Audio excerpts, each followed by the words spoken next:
নমস্কাৰ, ষ্টুডিঅ'ত মই নবীন গোহাঁই। আপোনালোকে চাই আছে D24 Assam. SGM nursing home গোলাঘাটৰ এখন অত্যাধুনিক নাৰ্ছিং হোম। আমাৰ ইয়াত লেজাৰ ষ্টোনৰ অস্ত্ৰোপচাৰ, laparoscopy, gall bladder, laparoscopy, endoscopy. আমাৰ urologist consultant doctor Rishikesh Bordoloi, laparoscopy surgeon doctor Bhaskar Hazarika. আমাৰ ইয়াত এণ্ডস্কপি আৰু লেপ্ৰস্কপিৰ লগতে বৃক্কৰ, পাথৰ আৰু যৌন ৰোগৰ চিকিৎসা কৰা হয়। যোগাযোগৰ ঠিকনা হস্পিটেল ৰোড, গোলাঘাট 9988008525।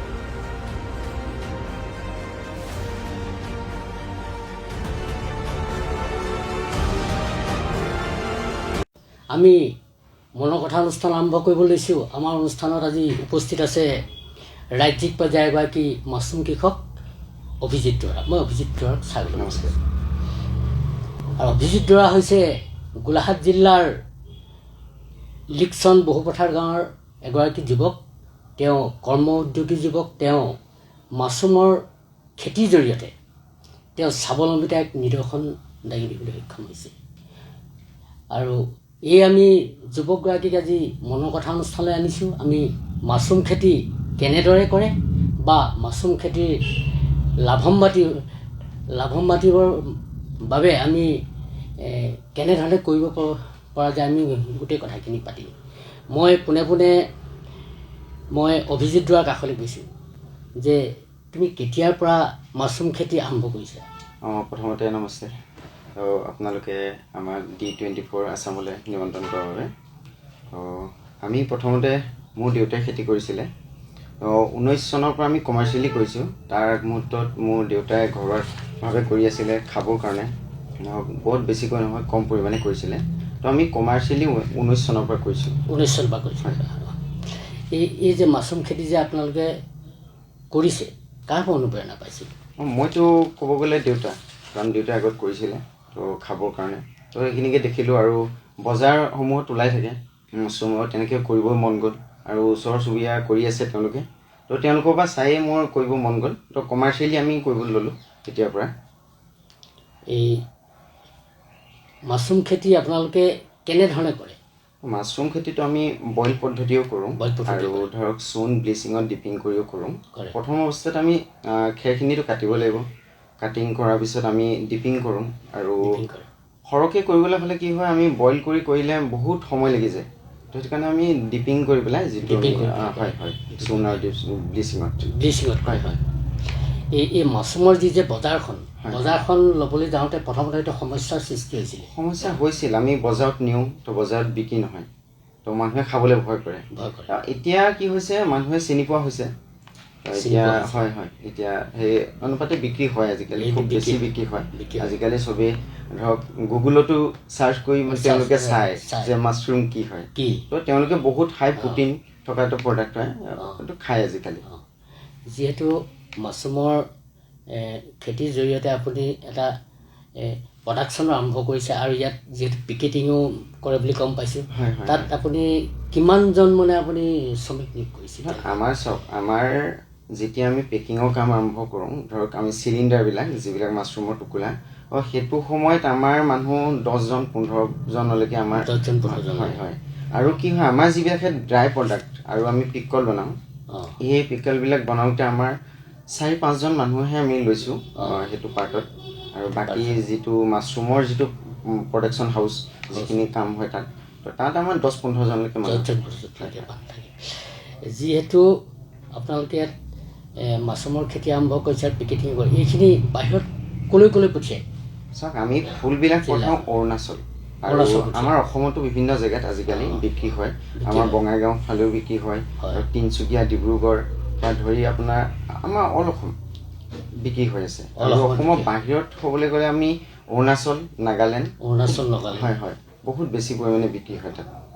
এই মাছৰুমৰ যিখিনি কেঁচা ফুল সেইখিনি যদি বিক্ৰী নাযায় তেতিয়া আমি আপোনাক কৈছোঁ, আমাৰ আমি ধৰক পেকেজিং কৰিবলৈ আৰম্ভ কৰিছোঁ। সেই তাত আমি শুকান বনাওঁ, আৰু যদি যিখিনি শুকান পিকল অৰ্ডাৰ আহে আমাৰ আচাৰ এই আচাৰৰ অৰ্ডাৰখিনি যেতিয়া আহে আমি আচাৰলৈ আকৌ আমি আচাৰ বনাবলৈ আৰম্ভ কৰোঁ আপোনালোকৰ সেই কি কয় যিখিনি পেকেজিং চাগে ইয়ালৈ চাগে আনিছে আকৌ আছে আছে মই G24 আছামত দৰ্শকসকলক দেখাব পাৰিম নেকি দেখাব পাৰিম এইটো আপোনালোকে চাব যে যিটো কেঁচা ফুল মাছৰুমৰ সেইটো এখেতসকলে পেকেজিং কৰি পেলাই বাহিৰলৈ পঠিয়াইছে এইটো আমি দোকান পেকেজিং কৰিছোঁ আৰু আমি আচাৰো তেনেকৈ আমি আচাৰ বনাইছোঁ এইখিনিত আচাৰ আপোনালোকে দেখিবলৈ পাইছে এইখিনি আচাৰ এইখিনি মই G24 আছাম যিসকলে চাই আছে মই তেখেতসকলক দিয়াতে দেখুৱাইছোঁ যে এইখিনি হ'ল আচাৰ আৰু এইখিনি হ'ল যিখিনি আমাৰ কেঁচা ফুল সেইখিনি যিখিনি ট্ৰাই কৰি পেলাই পেকেজিং কৰা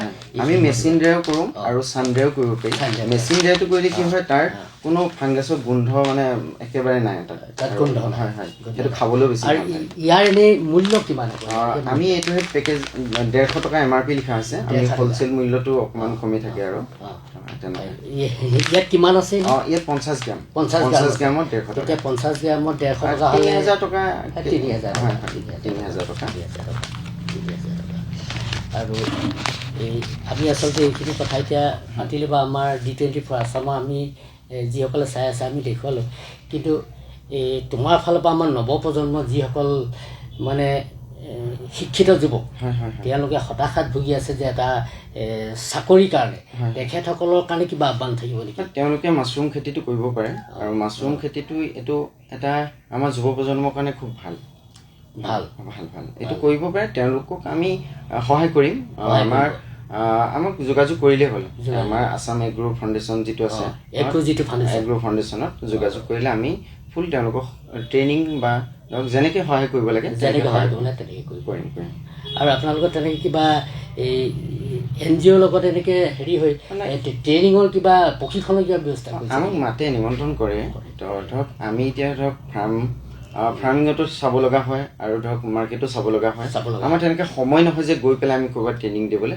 যদি তেওঁলোকে আহে তো আমি তেওঁলোকক নিশ্চয় শিকাম তাৰমানে আমাৰ জিলাখনৰ বাহিৰতো কোন জেগাত এনেই হেৰি কৰা হয় আমাৰতো নগাঁও মৰিগাঁও সেইটো চাইড আমাৰ যোগাযোগ হৈ থাকে আৰু তিনিচুকীয়া ডুমডুমা সেইটো চাইড আমাৰ আপোনালোকৰ প্ৰতিনিধি আছে তাত আছে তেওঁলোকে এতিয়া অলৰেডি আমাৰ পৰা স্পন লৈ তেওঁলোকে এতিয়া কাম কৰি আছে কাম কৰি আছে আমি তেওঁলোকক ফুল কিবা কিবি মানে যেনেকুৱাই নহওক আমি সহায় কৰোঁগৈ তেওঁলোকে ফোন কৰে ফোনৰ যোগেদি আমি যিখিনি পাৰোঁ তেওঁলোকক বুজাই লওঁ ফোনৰ যোগেদি আৰু এইটো G24 আছাম যিসকলে চাই আছে আমি এটা কথা এতিয়া সদৰি কৰিছোঁ যে এইগৰাকী আমাৰ গোলাঘাট জিলাৰ লিকচন বহুপথাৰ গাঁৱৰ শিক্ষিত যুৱক তেওঁ আচলতে কৰ্মসংস্থানৰ পথ বাদ দি তেওঁ নিজে এজন স্বাৱলম্বিত হ'বলৈ হৈছে আৰু এয়া আমাৰ এক নিদৰ্শন তেওঁ বৰ্তমান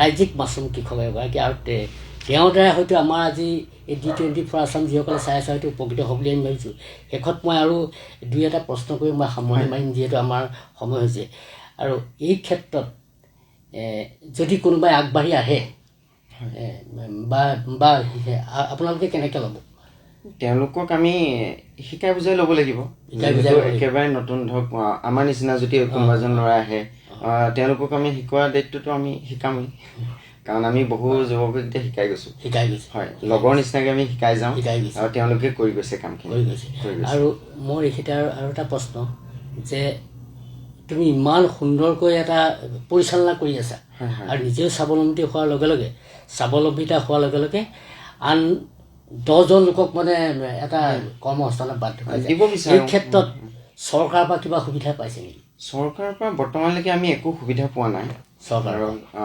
বহুত এটা দীঘলীয়া হৈ যায় আমি ধৰক গৈ থাকিব লাগিব তো সেই গৈ থকাতকৈ তেওঁলোকে নিজে আৰম্ভ কৰক পাছৰ পৰ্যায়ততো তেওঁলোকে নিশ্চয় পাব কিন্তু প্ৰথম অৱস্থাত যদি কামখিনি আৰম্ভ কৰি যায় নিশ্চয় এদিন পাব আমিও পোৱা নাই এদিন নিশ্চয় আমি পাম আমি আশাবাদী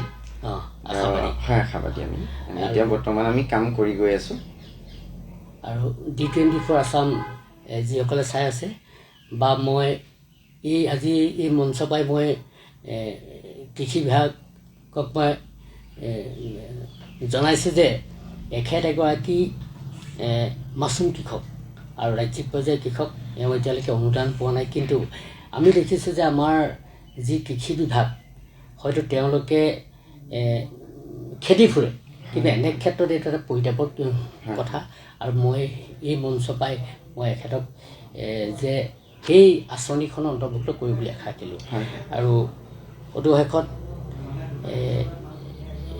ৰাজ্যিক পৰ্যায়ৰ মাছৰুম কৃষক অভিজিত দ্বাৰা বিভিন্ন সমস্যাৰ মাজত আহি আমাৰ D24 আছামত আহি আজি যে আমিও নিজে মাছৰুম খেতিৰ বিষয়ে জনাৰ লগতে আমাক যি আমাৰ D24 আছাম যিসকলে চাই আছে সেইসকলকো জনালে, তেওঁক আমি আন্তৰিক ধন্যবাদ আৰু কৃতজ্ঞতা জনাইছোঁ।